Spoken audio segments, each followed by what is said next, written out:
Reading with your kids. Hola, ni hao, konnichiwa, assalamu alaikum, shalom, mahaba, ciao, bonjour, namaste, jumbo, bienvenidos. Hey, my name is Jed Lee. Welcome to Reading with Your Kids. We're coming to you from the beautiful neighborhood of Reedville, located in the southwest corner of Boston, Massachusetts. We are so delighted and so very honored that you are joining us in our mission to help all families grow closer through reading. We do that by sharing fun, thoughtful, and thought-provoking conversations with fascinating people who just happen to be writing books for kids of all ages. You can join us in that mission by telling all of your family and friends about the show and letting them know that they can hear us on the WRED AM/FM 24/7 radio network. And they can find us on the iHeartRadio app, on Spotify, Apple Podcasts, Good Pods, Amazon Music, Podcast Addict, Audible, CastBox, Player FM, Boomplay, Ghana, wherever you find your favorite shows.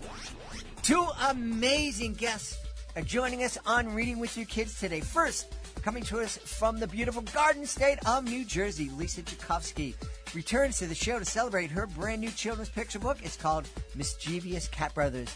Lisa also shares some great insight into the autism spectrum and what we do know and what we don't know and what we are learning. We'll also speak to Laura Gale. Laura is coming to us from Idaho, and she's celebrating Robots Don't Make You Go to Bed. This episode is brought to you by Feliz Navidad. It's December of 2019, and Pittsburgh is covered in a terrible fog. Even worse, all of the reindeer get sick and they can't fly. Everyone in the North Pole is worried they'll have to cancel Christmas. But just when all hope seems lost, Santa's pet, Feliz Navidad, raises his paw to help. And while a dog is not quite a reindeer, Feliz is their last chance to save Christmas. This is a book about perseverance and grit. Feliz Navidad, the story of how Santa's dog saved Christmas. Get your copy today. Feliz Navidad by Ari and Rhea Helper. Love when authors return to the show to celebrate their new book. Our guest is returning today to celebrate her new book. It's called Mischievous Cat Brothers. Please welcome back to the show, Lisa Jacovsky. Lisa, how are you?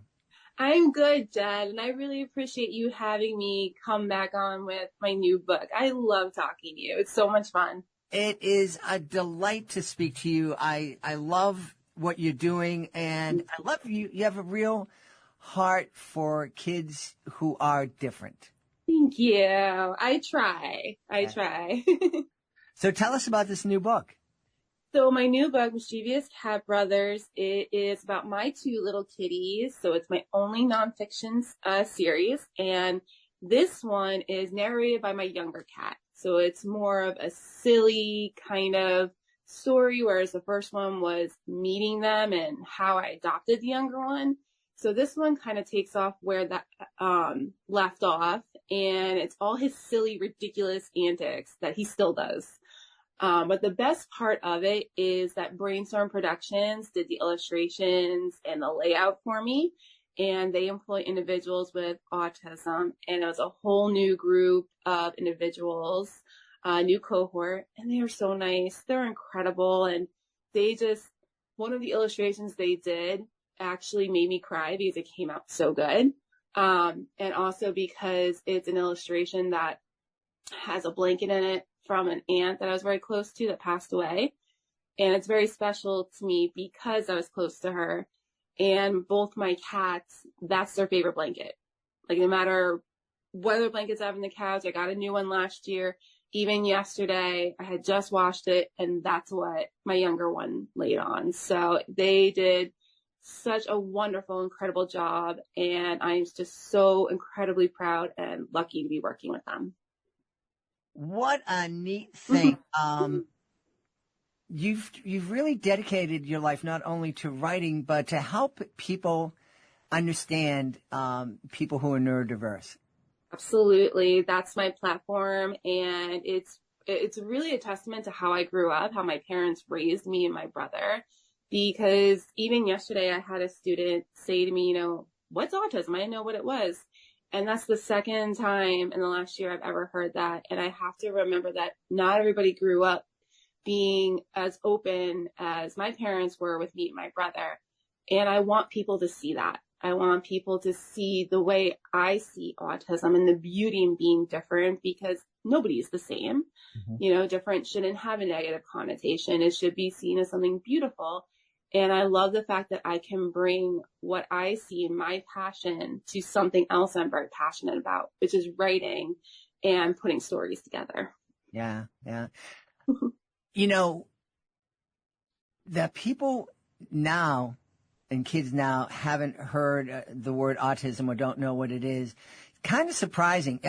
I was probably one of the first folks in my group of friends to become familiar with autism because I was working in human services and working with people with autism. But now our understanding of it, diagnosis of it, I mean, I think the stats are right now that 1 in 25 boys fall somewhere along the autism spectrum. So it's, that awareness of it is out there, and that's really wonderful. But I still, it still baffles my mind that we went from autism being something that was very rare, to now where it's like one kid in every classroom. Is that, are there more kids who are autistic, or are we just doing a better job identifying it? I think it's a mix of both. There's also a trend right now where adults are getting diagnosed more frequently, which is really amazing, because anytime an adult comes up to me and says this at a festival, they're like, it made my life make sense. So I think it's a mix. I think, as we evolve as a country and a world, we're putting stuff inside our bodies and on our bodies, chemicals that are increasing the chances of our children having a neurological disorder. And I think it also is the fact that we do know more. We are testing more. In the state of New Jersey, I think it was 3 years ago, they changed the requirements for getting into early intervention. And we've seen a huge influx because of that. And New Jersey also is one of the best states in the USA for autism resources. So we're getting people moving here. So now it's either 1 in 4 or 1 in 5 kids in the state of New Jersey is diagnosed with autism. And you bring up a good fact too about boys.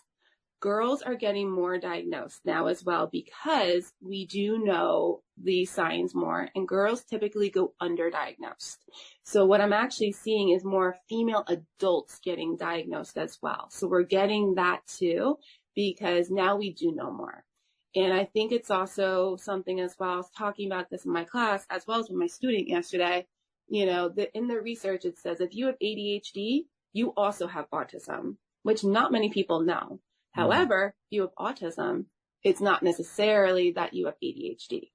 So if somebody's getting the ADHD diagnosis, they really need to go find out about the autism diagnosis, because 99% chance they have that as well.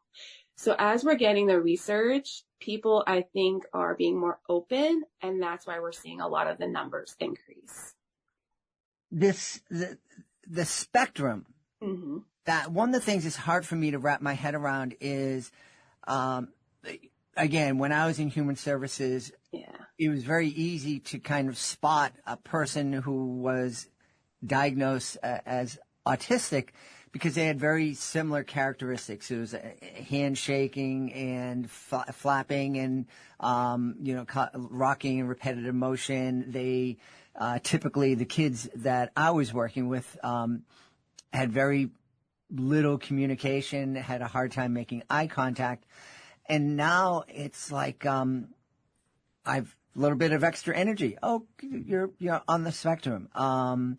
It seems like in addition to our diagnosis, that we're finding more kids, it seems like the definition or the spectrum keeps getting bigger and bigger and bigger. Do you anticipate that at one point the doctors are just going to say, everybody's autistic, we just have to deal with it? So I think what's going on is that there is more research being put out there about the signs, because what you're talking about are the very obvious signs. I've had parents say to me, how did I miss the signs? And it's not that you miss them, it's that the smaller signs are not promoted. So the eye contact when they're a year old, 18 months, if it's not there, parents don't know that could be a sign of something neurological going on, you know. And there's also families that are in denial. Family I worked with in the summer, you know, family was amazing, absolutely amazing kid, amazing family. But dad did say to me, you know, I didn't talk till I was 3. What is the big deal? She's not talking. And she came out as, when she got evaluated at school, she is on the spectrum, you know, and they're very open to it. But there's things like that going on that, you know, people don't recognize the smaller signs.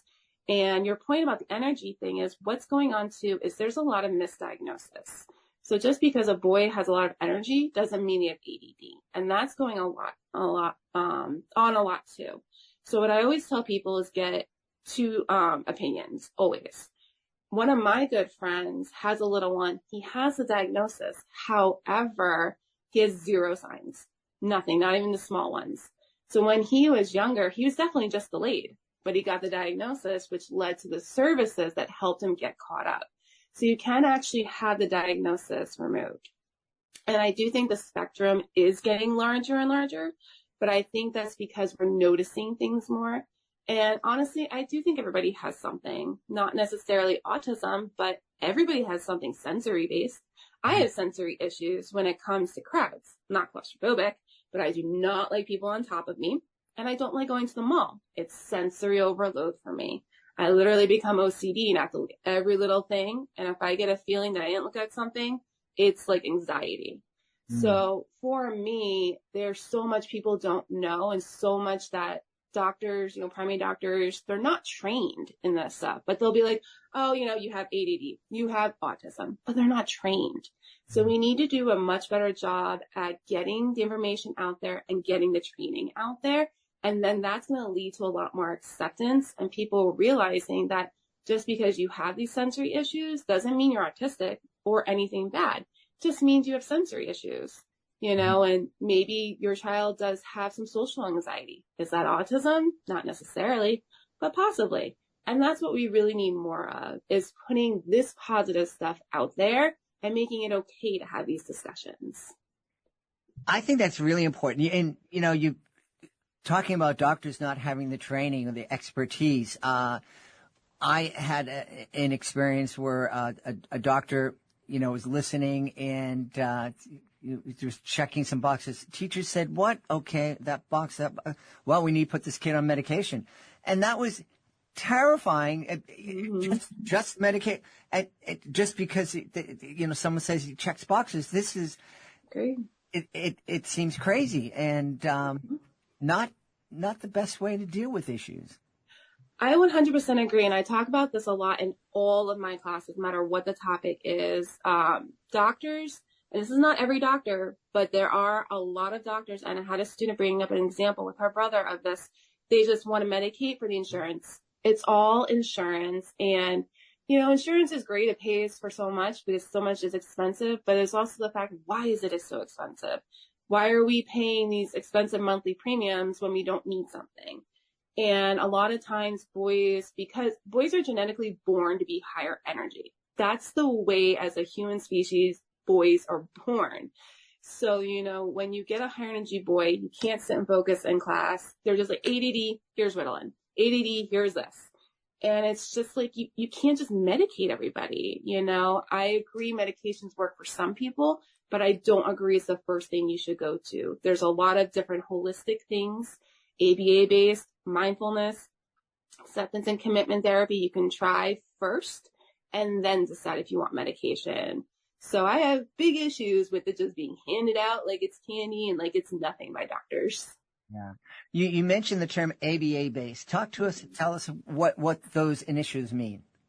So ABA is applied behavior analysis, and it is the go-to therapy for individuals with autism. It can be controversial. However, my experience has always been positive So, for me, in my professional opinion, it is something that I recommend and think is helpful for individuals that are on the spectrum. What's the controversy? So the controversy is that it is restrictive, and we're trying to fit individuals into a world that is not set up for them. And I agree, we need to, as a world, change ourselves for these individuals instead of trying to push them to fit into our world. However, when it is done correctly, you're not actually forcing things. And that's a really big misconception. When I use the techniques, if there's even the smallest bit of pushback, I stop or I change the technique. And with ABA, with applied behavior analysis, there are some people and there is some push in the field to not be creative. And that's part of why, I'm stepping back from ABA. I like being able to be creative. I like tweaking, changing things to fit the individual. So that's where the controversy comes in, is some people think it's too restrictive and that it can be highly aggressive and forceful. However, my experience is not that. Fascinating. Yeah. I love what you said about being creative and looking at the individual, because it really doesn't matter what we're talking about. One size doesn't fit all. Exactly. Especially when you're talking about education. There was a young guy in our neighborhood who wasn't reading, and my beautiful wife is a teacher, and they're trying to get him to read and these boring books, and I noticed that the kid loved sports, and I'm saying, well, let's give him some sports books, and my wife sat down with them. And the kid devoured the books, because now we're talking about something I'm interested in. Let me do that. That is my biggest point and biggest bone to pick with education, is that and I'm starting to go towards, in the field of psychology, kind of working on reforming the way we look at education. Because that's my biggest bone to pick with it, is why are we trying to force these kids to fit into a mold, and I get that we have assessments where 95% of kids show this, but that doesn't mean that 5% that's what they're going to show, and if sports is what he likes, who cares if that's what he's reading? He's reading. That's what matters. And when I worked in an elementary school, watching these teachers be trained to make 5 and 6-year-olds sit for 45 minutes, oh my God, teachers are going to hate me when I have kids, because I'm not going to stand for that. You're not going to ask my 5, 6-year-old to sit and look at a board for 45 minutes without a break. That's ridiculous. And that's where we get the diagnosis of ADD. Oh, he's fidgeting. Oh, he's looking this way. He can't focus. Yeah, because you're asking him to sit at 5 years old for 45 minutes without a break. It's ridiculous to me. So, I 100% agree with you that we really need to do some educational reform when it comes to training our teachers. Yeah, you're talking about 5 and 6-year-olds. I've had a number of kindergarten teachers / authors come on the show and talk about the fact that kindergarten ain't kindergarten anymore. It's first grade, and kids aren't having the chance to learn what they used to learn in kindergarten, which is how to get along, how to share, how to take turns, how to, grow while we're playing. And, I'd love to find out who's making all these decisions that seem just preposterous. I 100% agree. And I just started a Threads on Blue Sky, and I forget which one it was, for my books. And one of them was talking about this, how, kindergarten, it's just too structured. They're not being allowed to be kids. Like, the way that we look at childhood now is different than when you and I were growing up, and they're not getting the time to play and engage in socialization, because kids learn 80% of their social skills from other kids. And they learn how to speak from other kids, from interactions with adults, from interactions with other people. And what they're doing is they're turning the TV on, and they're sitting in there, or they're on the phone, they're on the iPad. And that affects their focus. That affects their eye contact. And if they can't engage in eye contact, they can't retain what they need for speech. And they're not learning how to interact, and they're getting anxiety. So, what we're doing is really setting up this next generation for a whole host of mental health issues that we cannot as a country handle because mental health is taboo, you know? Well, it's certainly, I think people look back and they say, well, I sat in a row in a class and it was fine for me. And that's the way we've always done it. And really, it's not the way we've always done it. That's only the way we've been doing it for a little bit over 100 years. Exactly, and the way I teach as a professor is very different. And it was really awesome to go through the training that I did because they really encouraged you to do more than lecture. And I'm starting to present now in conferences. And one of the things they really ask you when you apply is put something interactive in. They want you to do more than stand up there and just talk. So it's really nice to kind of see that switch. And I'm really hoping that with, the invention of AI and the ethical uses we can use for it in the classroom, that we can get a lot more of that interaction going and start to finally change that kind of strict structure and our poor teachers having this pressure on them that is completely ridiculous, So hopefully we're starting to see a little bit of a shift. Yeah, I'd love to dive into that, the ethical use of AI in the classroom a little bit. I'm personally a fan of AI. It makes my life here on the podcast so much easier. Oh, yeah. It transcribes the shows. It writes up summaries and neat, friendly, casual styles for me. So all those show notes that you read, folks, that's not written by me. That's my friend AI. And but what kind of ways are you envisioning AI being used in a classroom? Oh, there's so many ways. And it's for neurotypical and neurodivergent students. And I've actually had in one school I work at, and I had a meeting with another possible illustrator, and they used AI to transcribe what we were talking about. So, while I'm up here talking, it's writing things so it's easier for them to process and understand later, which is really awesome. But some things that we can do is we can use it for social skills. There's social story games, and the great thing is that you can individualize it. If, an individual chooses this path, it goes to this path, whereas another individual may choose the second path, which goes to a different one. So instead of, this path just goes to that one, you've got these choices and it updates based on the choice that you make. So it's really awesome to have, these social skill kind of training stuff. You can use it for individuals who are very rigid with competitions and learn how to take turns, not go first, how to be okay with not winning or coming in first. So it's really awesome for things like that. And you can use it where they do it for 5 minutes, they take a break for 5-10 minutes. So you can do it on and off so they're not sitting at the screen the whole time. And each one is individualized too. So it actually gives data at the end for the teacher, so the teacher does not have to do it themselves. Because anytime I came into a classroom and I was like, you got to take data on this behavior, they'd freak out because they don't have time for it. And I understand that. But with the use of AI, it actually does it for them. And there's some really great trainings on it too, and a lot of apps that are free, that they can use. And it's been awesome to give these trainings on it to show people that there are ethical ways we can use AI. I use it, I'm not great at writing summaries on my book, so I stick my summary in and it rewrites it for me. If I can't come up with an activity, I ask AI for an activity, taglines, so there's all these really great ethical ways we can use it. And there's these really great apps like Cognifit or Happify. They work on cognitive flexibility, which is difficult for individuals with autism. So it's a really great way to kind of work on those skills that are necessary, and they're not getting too much screen time. They're getting to play a game, not realizing they're actually learning, which is really awesome too. And I think that's why early intervention works so well, because it's play therapy.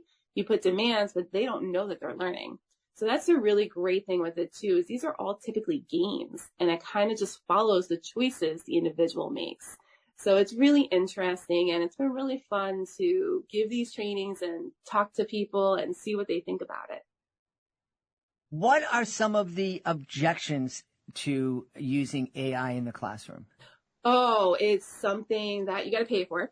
There are ones that are you have to pay for, but most of them, like Happify, Cognifit, they're either cheap or free. And it's something else I got to monitor. I can't just leave them sitting there while they're doing this, or it's a game they're not going to actually learn. Anything new coming in for a teacher, there's always going to be pushback because they think it's going to make their life more difficult. So, and I totally understand that. But one of the things because I show them the examples too of how it works when I do the training. So it shows them how it actually makes their life easier and it takes a lot of pressure off them. So, anything new, there's always pushback. Yeah. They're playing a game. They can't learn if they're having fun. I've heard that throughout my 35 years of doing educational magic shows. And, yeah. It's just like, I don't know what to tell you, lady. They seem to get it, and I get notes from people 6 weeks later and the kids are still singing your song. They're still remembering what you said, but they had fun and they didn't learn anything. So like, okay, that's. Of course they did, because it's fun. Learning can't be fun. It has to be structured. It has to be strict. No, we need to change that narrative big time. Absolutely. Absolutely. It's always fascinating talking to you. And we didn't mention the fact that you're not just somebody, coming up with these ideas out of nowhere. You are a college professor and you're training the teachers of tomorrow. Give a plug for your college. Oh, so I work at Union College in New Jersey. It is an Aspen Award-winning community college. It is on the top 150 list in the U.S., so I'm extremely proud to work there. And I also work at Southern New Hampshire University in their online school, which is the #1 online school for bachelor's and master's degrees. So I am extremely lucky. And it was not an easy road to get here with either one, but I am so grateful for the opportunities at both schools. And I love everybody that works there. That's where I want to stay for the rest of my career, even when I do school psychology. And I'm extremely thankful. And I have told, my friends' kids, I'm like, come take my classes when you go to Union. Or, you can take my class at SNHU. When you get older, I'm still going to be there. So it's pretty amazing. It's really fun, too. That is awesome. And I am a big proponent of both community colleges and online learning. Community colleges are a great bargain. In some places, they're free. And I know here in Massachusetts, if you go to community college and you get a certain grade, you are automatically accepted into the junior year at the state university level. Oh. And this is the thing that people don't know. When you get to university, you pay the same tuition you paid at the community college. They just kind of grandfather you. I told that to people when my son and daughter were in college, and they're like, "What? That's not fair." And I'm like, "I don't care if it's fair. It's the way it is."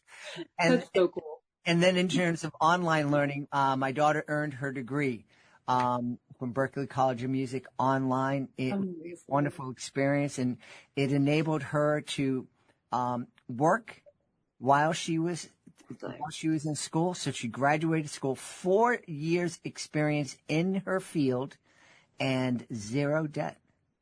Oh, she's so lucky. My school's both of my masters are from Capella, an online school, and my doctorate is going to be from Capella as well. And that's the exact reason I do it.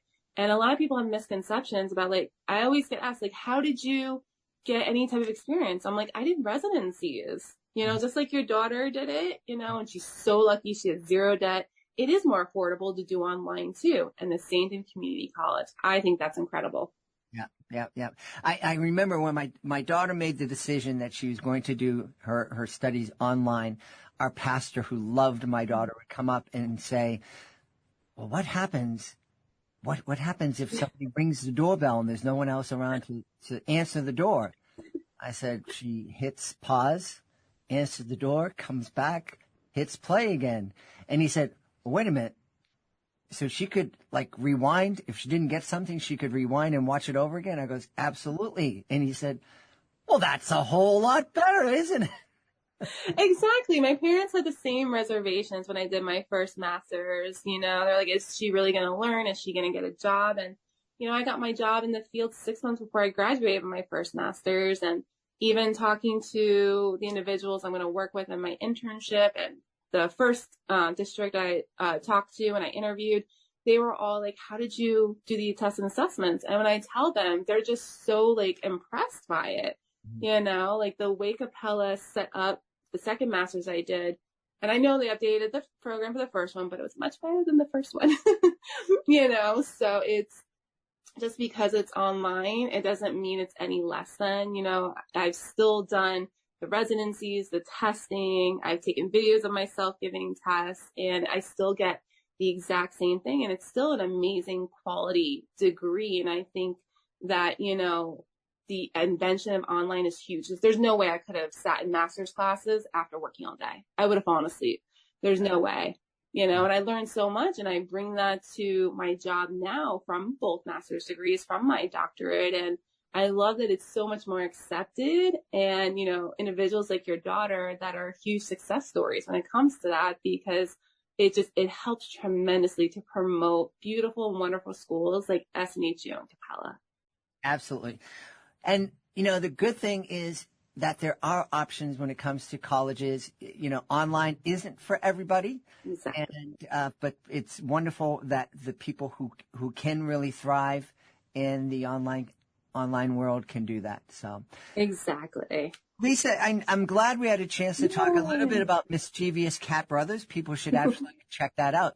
But I'm really thankful for your insights around education. I think this is a conversation that we need to continue to have, not only for for your kids, but for our society. Our society depends on kids becoming educated and being successful. So thank you very much. Absolutely. And thank you. I'm so glad that we were able to talk about it, because I've noticed this year that's kind of how the shift in my career is going towards. And I honestly really love that. I'm very passionate about psychology and about education. So I love the fact that I'm kind of going towards that, and especially school psychology, I can bring even more expertise and experience to that kind of education and reform that this country really needs. So thank you for that opportunity to talk about it. I appreciate it. You're welcome. We've had a great time speaking to the author of Mischievous Cat Brothers. Our guest has been Lisa Jacovsky. And the next time she comes, it'll be Dr. Lisa. So it's going to be 3 years. So I hope I come on before. Yes, we'll come on before. At Lisa, the end. Thank you very much, Lisa. Thank you. Hey there, families! Are you looking for an exciting way to bond and learn together? Look no further than our STEM is Family Fun video series. Join us as we explore the fascinating world of STEM through hands-on activities right in your own home. Our series features lessons from experts at renowned institutions like the San Diego Children's Discovery Museum, the National Children's Museum in Washington, D.C., and Children's Museum Houston. From making homemade rainbow bridges to creating an oboe out of a straw, there's something for everyone in the family to enjoy. So grab your lab coats and get ready for an adventure. Go to readingwithyourkids.com and click on the STEM is Family Fun link at the top of the page and let the learning and laughter begin. STEM is Family Fun, where learning and bonding go hand in hand. Before we invite our guest into the studio, I would love to invite you to visit a very special website. It's clownswithoutborders.org. Clownswithoutborders.org. This is a group that I absolutely adore. I am part of Clowns Without Borders, and I had the honor of being part of the 2023 tour of El Salvador. I had so much fun joining with artists from all over the world to bring a smile to people who really needed it and really appreciated it too. And we would love for you to join us as a monthly Joy Maker. The Joy Makers, they're a family of people just like you who love to laugh and make other people feel good. So please take a moment and visit clownswithoutborders.org and consider joining me as a Joy Maker. Join us right now from the beautiful state of Idaho. Our guest is here today to celebrate moms, celebrate robots, and celebrate her children's book. It's called Robots Don't Make You Go to Bed. Please welcome to the show, Laurel Gale. Hey, Laurel, how are you? Hello, I'm great. I'm really happy to be here on the Reading with Your Kids podcast today. Super to have you on. Talk to us about Robots Don't Make You Go to Bed.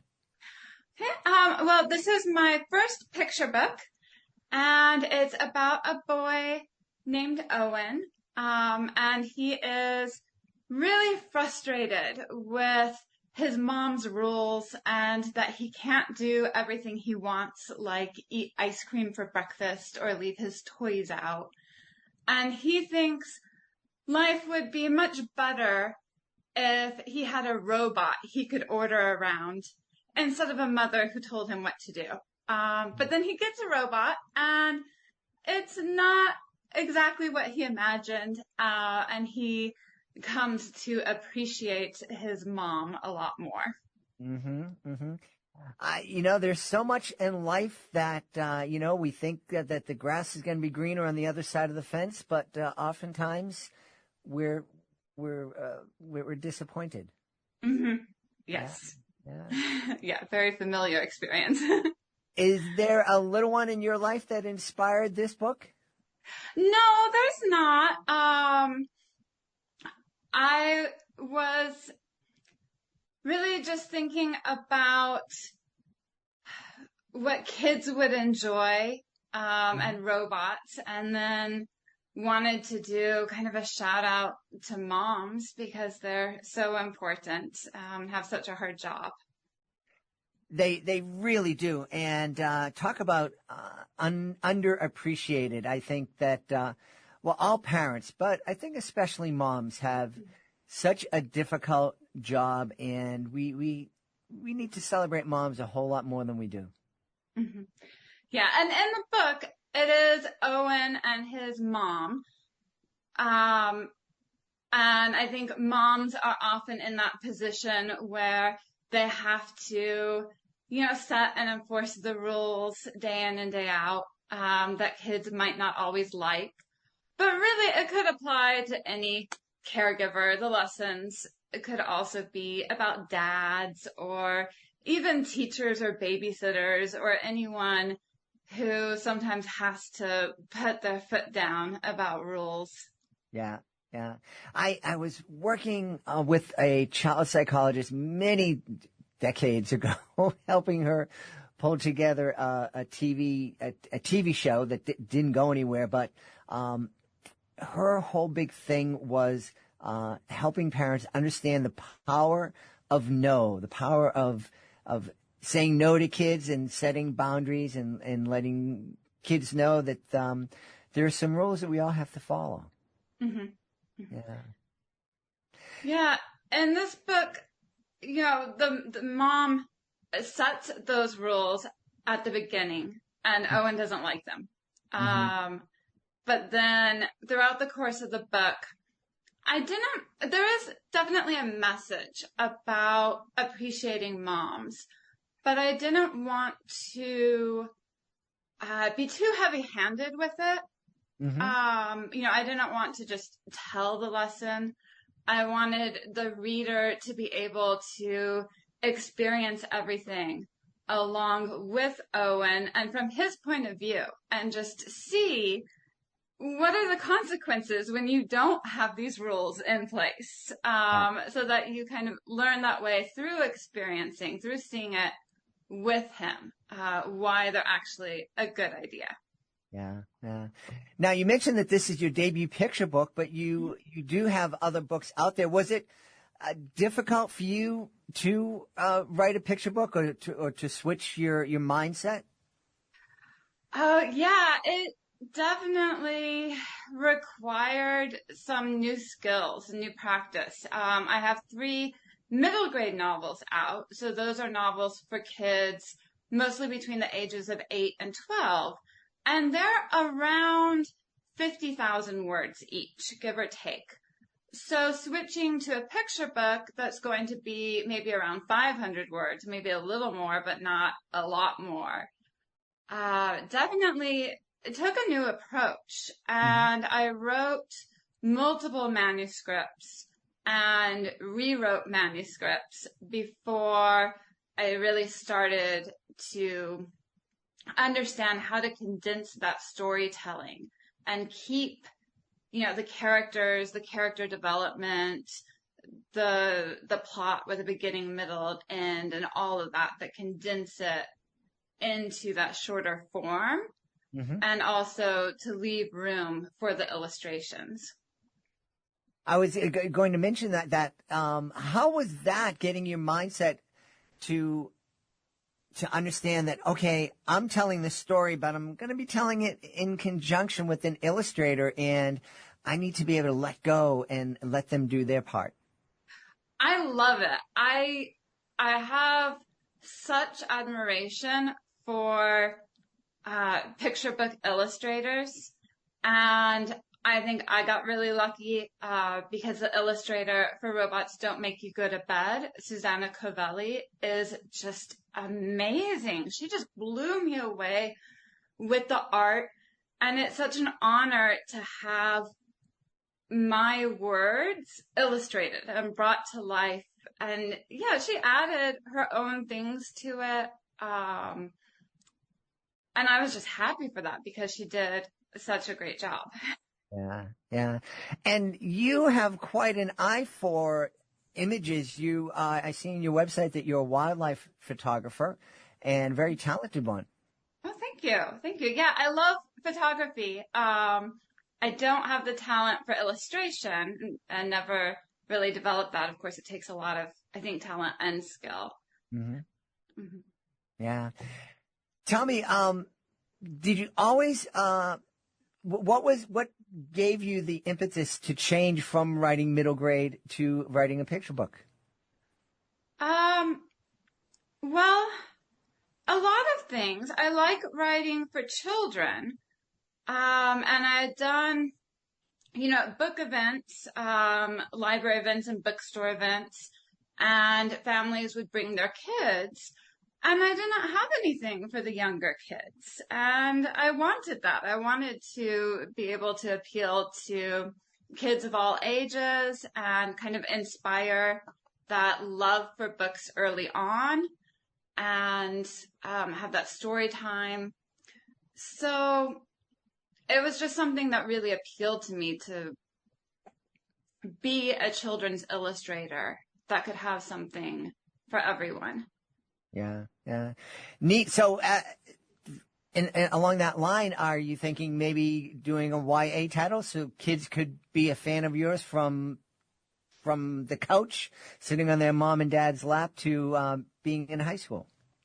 I don't know about YA. I like YA, and I have dabbled in it a little bit, nothing published. I have a difficult time with the YA voice. I find that I just more naturally write for a slightly younger audience. So the next thing I'd love to tackle would be chapter books, actually. Okay. All right. That's wonderful. The robot. Where did the inspiration for the robot come? Are you kind of a techie person at heart? Well, I've always loved science and science fiction. When I was a child, I read quite a bit of science fiction. Got really into Isaac Asimov when I was a teenager. So robots have always appealed to me. And with this book, I really started with the idea that I wanted to write a robot book, because even though there is a message about moms and appreciating moms, first and foremost, I just wanted to write a book that kids would like, that they would want to read with their parents again and again. And that could be, exciting and humorous and fun. And I thought robots were a great topic for that. So I was really just brainstorming, okay, why would a kid want a robot? What would be the appeal for this? And then what could go wrong, what could be maybe not exactly what the kid had in mind. And then the idea of appreciating moms really worked so well with that because of that contrast between the robot and the mom. Yeah. You know, we talk here on the podcast about, you know, as parents of reading the book, especially if they're reading the book, as you said, over and over and over again, we encourage families to mix it up a little bit and read it differently and use the voices. Is there any, can you share with us what you think that robot voice might sound like? Oh, yeah. When I do the read alouds, I try to do a very kind of monotone robotic voice. And I show this a little bit with the way it's written because when you read it, you'll see that there are a lot of extra periods to show that kind of stilted monotone voice. So when it reads the story, it's not once upon a time, it's once up on a time. You know, as I'm looking at the cover art for your book, for some reason I'm thinking about the robot on the Jetsons. You're probably too young to remember the Jetsons, but it was No, I remember the Jetsons. and that robot just seems so cool that kind of based on the TV show Hazel and that character. Yeah, it's definitely that style of robot. You know, the robot that is very sophisticated and able to do all the cleaning and the chores. Yeah. I'm imagining families could have a real fun time, not only reading this book, but also chatting about it afterwards. What kind of conversations do you think families might have with their kids as they're reading Robots Don't Make You Go to Bed? Yeah, so I really hope for two types of conversations. One type would be about the robots. In fact, I've been able to have some library events. I've had one that I've done already, and then one that is coming up later, I think in January, where it combines a reading of the book with a hands-on activity where the kids get to play with the library's programmable robots. Oh, wow. And so I really love that I've been able to set that up. Oh, and there are programmable robots, you know, the toys for kids. Some of them are for older kids, but I have found some for younger kids. So I'd love to see this tie-in and this exploration of robots. And even without programmable robots, you could do it just by talking about what kids would want their robot to be like. You know, what would they name it? What would they want it to do? They can draw pictures of it. So discussion, but also just activity to really get their imaginations going. Yeah. And then the other type of discussion would be more about the emotions. Because in the book, Owen is very frustrated. You know, he's very frustrated with the rules and the fact that he can't always get his way. And I think that's something everyone of all ages can relate to. Absolutely.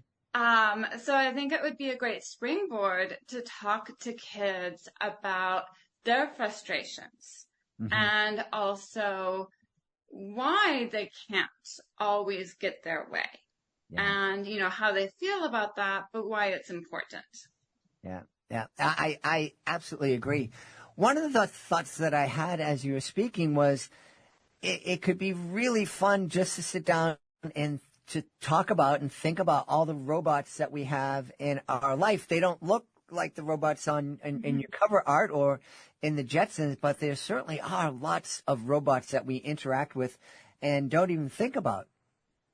Yeah, that's a really good point. And I actually wrote this manuscript in, I think, 2016. So that feels like ancient history now in terms of how much technology has progressed. So yeah, that's a good point. There are so many, robots or just the various programs that we use. It seems like everything is smart nowadays. Mm-hmm. Yeah. It's scary sometimes. What do you think? Because it's obviously you've thought a little bit about robots and technology, and you're just mentioning, what it was like in 2016 when you started this project to what it is now. What do you think technology might bring our way between now and 2030? Oh, wow. Well, I think we'll see a lot more advancement, although I'm hoping for advancement more in things that will help people, like medicine, rather than, the generative AI that we've gotten. I'd like to see less of that and more of other things. Yeah. You mentioned that you hope to be writing a chapter book in the near future. Do you have one that's in the works right now? Yes, I do. I always have a lot of projects in the works, so that is something that I've been working on. Not a lot that I can say at this point, but hopefully in the future. Well, we should tell everybody where they can go to find out more about Robots Don't Make You Go to Bed and find out more about you and see some of your great photography. Oh, thank you. My website is www.laurelgale.com, and I'm on social media. I'm most active on Twitter and Blue Sky. Wonderful. I've had a great time speaking to the author of Robots Don't Make You Go to Bed. It's a debut picture book from our guest, Laurel Gale. Laura, thanks so much for being with us. Oh, thank you. Thanks for having me.